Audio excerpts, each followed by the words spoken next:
হজরত ইদ্রিস আলাইহিসসালামের জীবনে বহু মুজিজা রয়েছে। তার একটি প্রধান মুজিজা হলো তার প্রতিটি ভবিষ্যদ্বাণী অক্ষরে অক্ষরে বাস্তবে পরিণত হতো। তার অধিক ইবাদত বন্দেগীতে আনন্দিত হয়ে বিভিন্ন সময়ে ফেরেশতারা তাকে আকাশ ভ্রমণে নিয়ে যেতেন। এ সম্পর্কে তার জীবনের সর্বাধিক উল্লেখযোগ্য ঘটনা হলো একদিন তিনি কাজকর্ম হতে অবসর হয়ে বসে আছেন। সন্ধ্যা হয়ে গেছে। এমন সময়ে ফেরেশতা আজরাইল আলাইহিসসালাম এক সাধারণ মানুষের আকৃতি ধারণ করে তার সম্মুখে এসে হাজির হলো। তাকে তিনি অনেক বিদেশি মুসাফির ভেবে যথোচিত অভ্যর্থনা জ্ঞাপন করলেন। হজরত ইদ্রিস আলাইহিসসালাম সর্বদা সিয়াম সাধনায় রত থাকতেন এবং প্রত্যহ সন্ধ্যার পূর্বে তার ইফতারের জন্য জান্নাত থেকে খাবার আসতো। তিনি সে খাবার দিয়ে ইফতার করতেন। ইফতারের পরে যা উদ্বৃত্ত থাকতো তা পুনরায় জান্নাতে ফিরে যেত। সেদিনও জান্নাত হতে খাবার এসেছিল। তিনি তা দিয়ে যথারীতি ইফতার করে মেহমানকেও তা খেতে দিলেন। কিন্তু মুসাফির রূপী ফেরেশতা আজরাইল আলাইহিসসালাম খানা না খেয়ে সারা রাত ইবাদতে কাটিয়ে দিলেন। মেহমানের এমন আচার আচরণে হজরত ইদ্রিস আলাইহিসসালাম বিস্ময় বোধ করলেন। পরদিন হজরত ইদ্রিস আলাইহিসসালাম মুসাফির রূপী আজরাইলকে বললেন, হে মুসাফির, চলুন আমরা একটু ভ্রমণ করে আল্লাহ তাআলার কুদরত সমূহ অবলোকন করে আসি। মুসাফির তাতে সম্মত হলে দুজন একত্রে ভ্রমণে বের হয়ে গেল। কিছু দূর গমনের পর হঠাৎ মুসাফির বললেন, চলুন আমরা ওই ক্ষেত হতে কিছু ফল তুলে দুজনে আহার করি। হজরত ইদ্রিস আলাইহিসসালাম তাতে বেশ আশ্চর্য ও ক্ষোভ মিশ্রিত কণ্ঠে বললেন, আপনি তো ভারী আজীব মানুষ, রাতে হালাল খানা খেলেন না, অথচ এখন অপরের ক্ষেতের ফল তুলে খেতে চাচ্ছেন। অন্যের ফল না বলে গ্রহণ করা আমাদের জন্য যে সম্পূর্ণ নিষিদ্ধ। মুসাফির তার কোনো কথার জবাব না দিয়ে সামনে অগ্রসর হতে লাগলেন। কিছুদূর সামনে অগ্রসর হওয়ার পর এক স্থানে কতগুলো বকরি চড়তে দেখলেন। মুসাফির হজরত ইদ্রিস আলাইহিসসালামকে বললেন, চলুন ওখান থেকে একটা বকরি এনে আমরা জবেহ করি, তা বেশ মজা করে খাওয়া যাবে। হজরত ইদ্রিস আলাইহিসসালাম বললেন, অপরের বকরি জবেহ করে খাওয়া পাপের কাজ, তা কি আপনার জানা নেই? এভাবে মুসাফির 3 দিন পর্যন্ত হজরত ইদ্রিস আলাইহিসসালাম এর সহচর্যে থাকেন। তার আচরণাদি লক্ষ্য করে হজরত ইদ্রিস আলাইহিসসালামের মনে সন্দেহ হলো।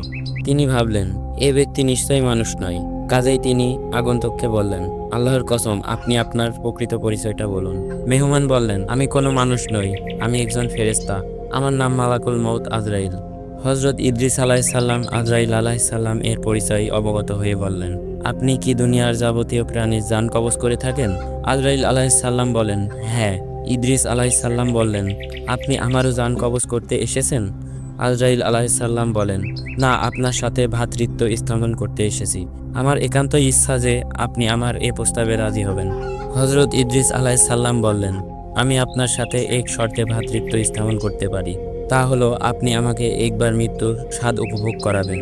যদি আপনি আমাকে এখনই একবার মৃত্যুর স্বাদ উপভোগ করান তবে আমি অনেকটা উপকৃত হব, কেননা তাতে আমি মৃত্যুর ভয়ে অধিক পরিমাণে আল্লাহর ইবাদতে রত হতে পারতাম। আজরাইল আলাইহিসসালাম বলেন, আল্লাহর বিনা অনুমতিতে আমি তা করতে পারি না, কারণ এখনও আপনার মৃত্যুর সময় আসেনি। হজরত ইদ্রিস আলাইহিসসালাম বললেন, আপনি আল্লাহর নিকট হতে অনুমতি গ্রহণ করুন। আজরাইল আলাইহিসসালাম তখন আল্লাহর দরবারে অনুমতি প্রার্থনা করলে আল্লাহ পাক তাকে অনুমতি প্রদান করেন। অনুমতি লাভের পর তিনি হজরত ইদ্রিস আলাইহিসসালামের জান কবজ করেন। তার মৃত্যুর পরই আজরাইল আলাইহিসসালাম তাকে পুনরায় জীবিত করে দেওয়ার জন্য আল্লাহর দরবারে প্রার্থনা করেন। আল্লাহ তার প্রার্থনা কবুল করে হজরত ইদ্রিস আলাইহিসসালামকে পুনরায় জীবিত করেন। অতঃপর ফেরেশতা হজরত জিবরাইল আলাইহিসসালাম তাকে জিজ্ঞেস করলেন, ভাই ইদ্রিস, বলুন তো জান কবজের অবস্থাটা আপনার নিকট কেমন মনে হয়েছিল? জবাবে হজরত ইদ্রিস আলাইহিসসালাম বললেন, ভাই আজরাইল, কোনো জীবিত প্রাণীর দেহের চামড়া মাথা হতে পা পর্যন্ত টেনে ছাড়ালে প্রাণীটি যেমন কষ্ট হয়, আমার তদ্রূপ কষ্ট অনুভূতি হয়েছিল। ফেরেশতা হজরত আজরাইল আলাইহিসসালাম বলেন, ভাই ইদ্রিস, আমি আজ পর্যন্ত যত জান কবজ করেছি আপনার জান কবজের ন্যায় এত সহজে কারো জান কবজ করিনি। আপনার যাতে অল্প কষ্ট হয় আমি সেদিকে খুবই লক্ষ্য রেখেছিলাম। অতঃপর হজরত ইদ্রিস আলাইহিসসালাম হজরত আজরাইল আলাইহিসসালামকে বললেন, ভাই আজরাইল, আমার মনে জাহান্নাম দেখবার খুবই আগ্রহ জেগেছে। আপনি যদি আমাকে জাহান্নাম দেখাতেন তবে জাহান্নামের ভয়ে ইবাদত বন্দেগীতে আরও বেশি মনোযোগী হতে পারতাম। তার প্রস্তাব কবুল করে আজরাইল আলাইহিসসালাম জাহান্নামের দরজা পর্যন্ত নিয়ে যান। তিনি জাহান্নাম দেখে বলেন, ভাই আজরাইল, আমার মনে জান্নাত দেখারও আগ্রহ জেগেছে। যদি আপনি আমার এই আকাঙ্ক্ষাও পূর্ণ করতেন তবে আমি চিরকৃতজ্ঞ হয়ে থাকতাম। আজরাইল আলাইহিসসালাম বলেন, যদি আপনি আমার নিকট ওয়াদা দেন জান্নাত দেখার পর পুনরায় আমার নিকট ফিরে আসবেন, তবে আপনাকে জান্নাত দেখাতে পারি।